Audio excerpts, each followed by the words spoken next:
Entertainment luxury. Big Daddy Kane was born Antonio Hardy on September 10, 1968, in Brooklyn, New York. He grew up in the renowned Bed-Stuy neighborhood of Brooklyn. His rap moniker was created from his love of Kung Fu movie and Annette Funicello, the actress who did the popular 60s beach movies.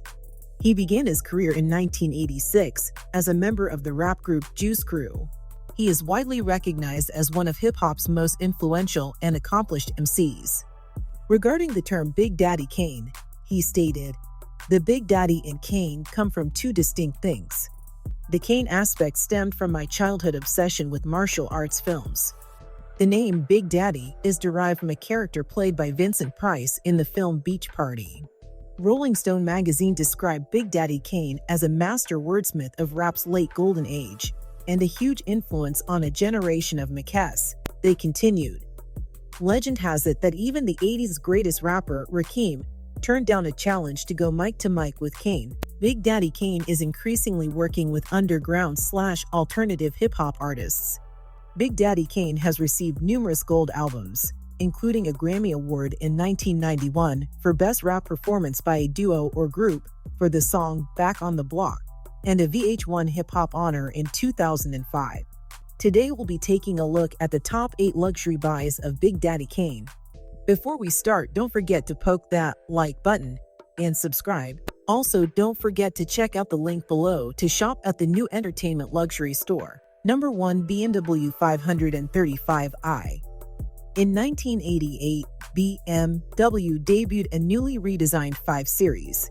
These BMWs, which competed with Mercedes-Benz and the new kids on the block, Lexus, represented yuppie distinction. However, when Marley Marl leaned against his M Series on the cover of In Control Vol. 2, he was in B-boy mode, with the sports car bearing his initial. Big Daddy Kane still adores BMWs nowadays. Let's groove with the smooth operator. Number 2. Fashion. Big Daddy Kane, a native of Brooklyn, New York, never stopped pushing the boundaries of his profession with only lyrics. He also began incorporating dancing, theatrics, and custom-made costumes into his concerts, which was unprecedented for rappers at the time. These improvements significantly increased the entertainment value of his performances, revolutionizing the way hip-hop acts were performed. Kane distinguished himself from the others by his appearance. It was customary for rappers to wear t-shirts and pants. Kane preferred designer suits and a new high-top shape up with a line carved into it. He was also noted for creating lines in one of his brows. This gave him a distinct visual identity. Kane said in an interview, "To me, fresh means you're in something new, something that looks real nice, and something put together creatively." A lot of the designers that people took to sometimes didn't really want black people in their clothing, at least at that time, Kane said, speaking of the 80s and 90s. Big Daddy Kane, a rapper, wanted to match the red and black Gucci inside of his automobile with one of his handmade suits. Kane, one of the music pioneers featured in Fresh Dressed, was a regular at Daniel Dapper Dan Day's Harlem Boutique, which made clothes to order, sometimes using famous logos like Louis Vuitton's, but done in unique ways for up-and-coming rappers and hustlers. Kane recalls his first experience with Versace, which was a pair of pants. "I remember Luther Vandross introduced me to Versace around 1990. I remember a girl ironing the jeans for me and saying, 'What the hell are these? What is Versace?'" Number 3. London trip. Last year in 2023, Big Daddy Kane almost grabbed a UK rapper who stormed the stage during his live act in London. The rap veteran was headlining a Hip Hop 50 concert at London's O2 Forum, Kentish Town, on Saturday, August 26, 2023, when Hijack member Comanche Sly disrupted his act, according to Hip Hop DX. Sly stood in front of the audience as they roared for Kane. Big Daddy Kane allowed Sly to get away with his shenanigans for a few moments before halting his music and addressing the rapper. Kane said, "Sly, you're doing too much, playboy," as security approached to remove the rapper. "I need the stage. You're doing too much." After attempting to shove Sly off the platform, the UK rapper escalated the situation by getting in Kane's face and mouthing out, "That ain't my fuck asterisk and problem." Kane is heard telling Sly. But Sly refused to give up and proceeded to irritate Kane, who attempted to remove his jacket until security arrived to de-escalate the situation. The UK rapper appeared on the set list alongside Kane and other rappers like Onyx, LZ, and Masta Ace. According to attendance, Sly was apparently upset that his set was dropped down the show's list in favor of American artists, as they explained on YouTube. Get back, I'm young, gifted, and black. Number 4. British Walkers. British Walkers may always be famous as the Heat for savvy b-boy feet. Many of us may be too young to remember their place in early hip-hop fashion, but it's difficult to imagine those infant years without thinking about bucket hats, dookie gold chains, worn leather bombers, and the Walkers. It's an aesthetic that shaped a generation. Plain and simple. But if anyone from that generation understands what it means to blaze trails, and has delivered some of the most classic cuts of the era, it's the legend Big Daddy Kane. A proper pairing, BDK and B Walker have teamed up to bring the iconic shoe back in an ultra-limited collection designed by the Juice Crew bomber.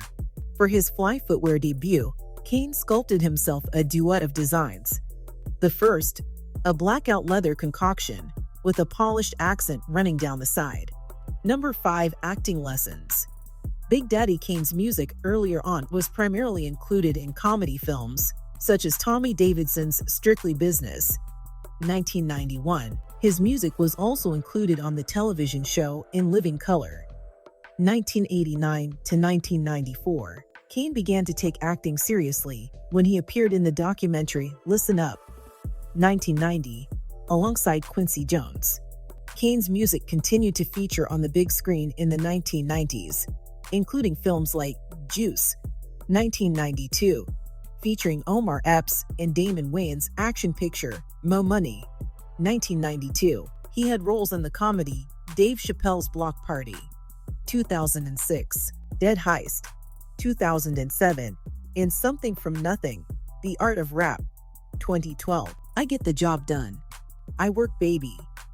Number 6. Paradiso and the Milky Way.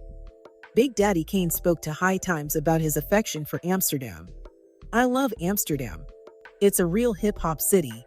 They love hip-hop. They love vintage hip-hop. They love conscious hip-hop. I always love performing there. I love performing at the Paradiso and the Milky Way. Those are probably my 2 favorite spots there. But it's a real hip-hop city. Ain't nothing like waking up and seeing a canal and boats going past you in the morning. You'll go outside, get a cup of coffee, and somebody next to you is buying weed. I never even knew that machines that can actually roll joints for you existed until I went to one of those coffee shops, he said. Number 7. Tour. In 1990, at the height of his fame, Big Daddy Kane did something that demonstrates a lot of good character.